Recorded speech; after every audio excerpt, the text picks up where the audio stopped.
one of the most famous celebrity arrests of all time, the late Michael Jackson, turning himself in to police at a Santa Barbara airplane hangar. He was charged with child molestation. Of course, Michael was cleared of all charges after a 14-week trial that grabbed the world's attention. November 20th, 2003, Santa Barbara, California.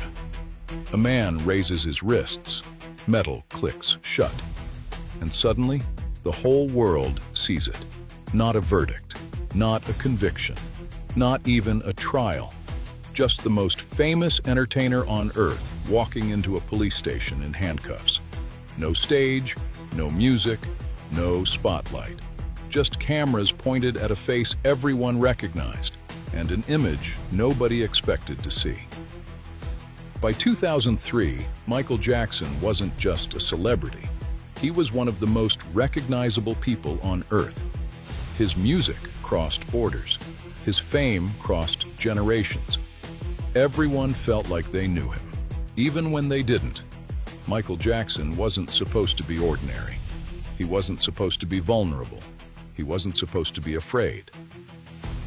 Then November came, and the story changed in a single afternoon. The arrest warrant was related to child molestation charges, allegations Michael denied completely and immediately. He agreed to surrender himself. What came next traveled around the world within hours. The handcuffs, the booking, the photographs. For most people, an arrest is a private moment, painful, quiet, personal. For Michael Jackson, it happened on television. Every network cut to it live. Every newspaper front page carried it the next morning. And the image didn't just spread, it settled. Into living rooms, into conversations, into the part of the public imagination that doesn't forget. Because this wasn't just a celebrity in trouble. This was the most famous entertainer on earth being processed by law enforcement like anyone else. The gap between who he was and where he stood was the thing people couldn't stop staring at. Michael later spoke about what those hours felt like. He said the handcuffs were applied in a way that caused real pain. He claimed his shoulder was injured. He described being left alone in a bathroom for 45 minutes. Dirty, degrading, deliberate.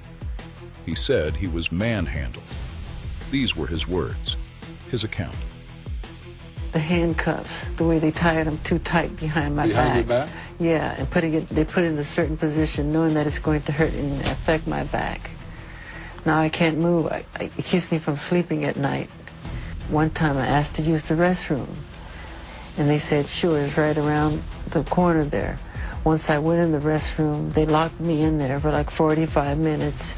There was doo-doo, feces thrown all over the walls, the floor, the ceiling, and it stunk so bad. Then one of the policemen came by the window and he made a sarcastic remark. He said, does it smell good enough for you in there? How do you like the smell? Is it good? And I just simply said, it's all right. It's okay. But what they reveal goes deeper than a complaint about rough treatment. They reveal something easy to forget. Beneath the bodyguards, the assistants, and the fame, there was still a person underneath it all. And for a few hours, that person was completely alone. No staff, no management, no layer between him and the world. Just a booking process that didn't care who he was. This is where the story stops being about an arrest. Neverland Ranch looked, from the outside, like something between a fantasy and an obsession. Private amusement park, a zoo, movie theaters, candy everywhere.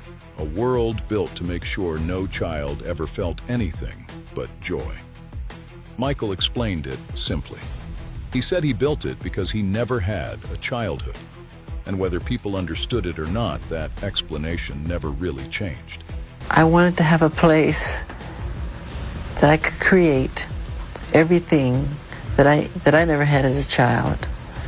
So you see rides, you see animals, there's a movie theater. I was always on tour, traveling, and I never got a chance to do those things. So I compensated for the loss. He was performing professionally at 6 years old, on the road by 10, a global name before he was a teenager. While other kids had summers, he had tour schedules.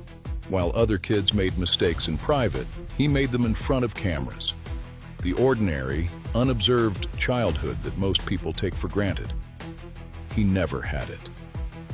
Neverland was his attempt to build it retroactively, to create, in physical form, everything that had been skipped. Whether that impulse was healthy or not is a separate conversation. The wound behind it was real. Then investigators came. They searched every room, cataloged every private space, turned the place that represented everything he'd lost into a crime scene. Afterward, Michael said one sentence: "It's a house now. It's not a home anymore." So you haven't been back there? I've been back there, but not in my bedroom. I won't live there ever again. I'll visit Neverland. It's a house now. It's not a home anymore. I'll only visit there.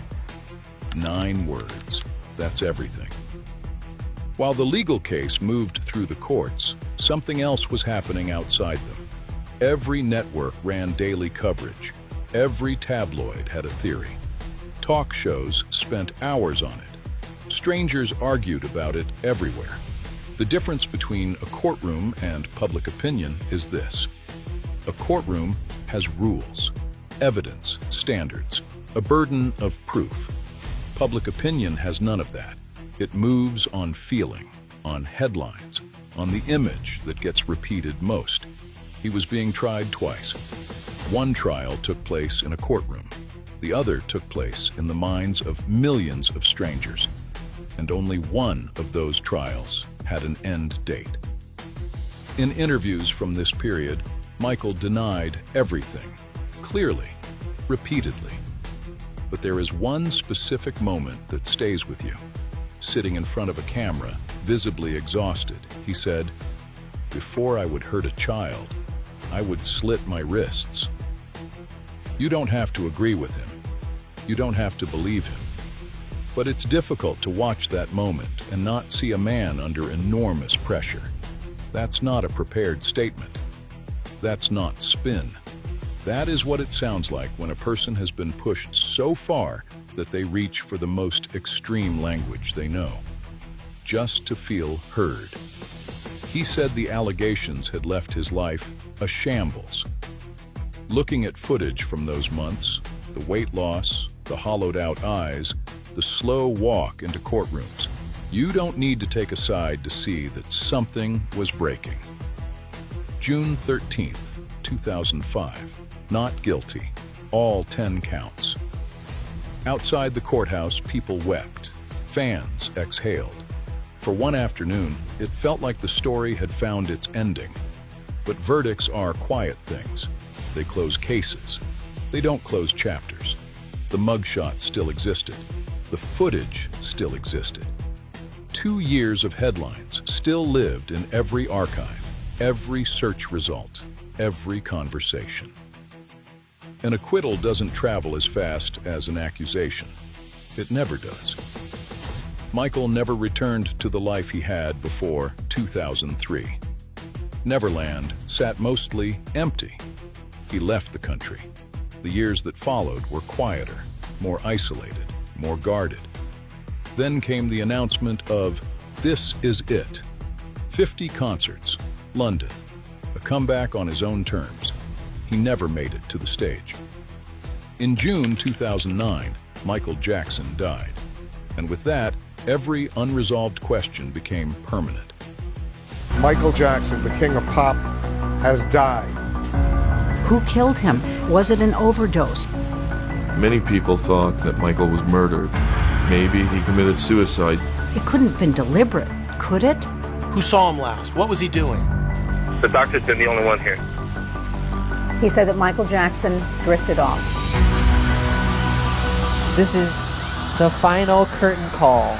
People still argue about Michael Jackson. They argue about the allegations, the trial, what was true and what wasn't. Those arguments won't end here. But beneath all of it, beneath the headlines and the verdicts and the years of debate, there is something simpler. The arrest lasted a day. The trial lasted years. The headlines lasted even longer. But some experiences never really end. They simply become part of who you are. And whether you see Michael Jackson as a victim, a celebrity, a mystery, or a legend, one thing is hard to deny. After 2003, he was never quite the same again. For more such content, like, follow, and share it with another fan. See you next time.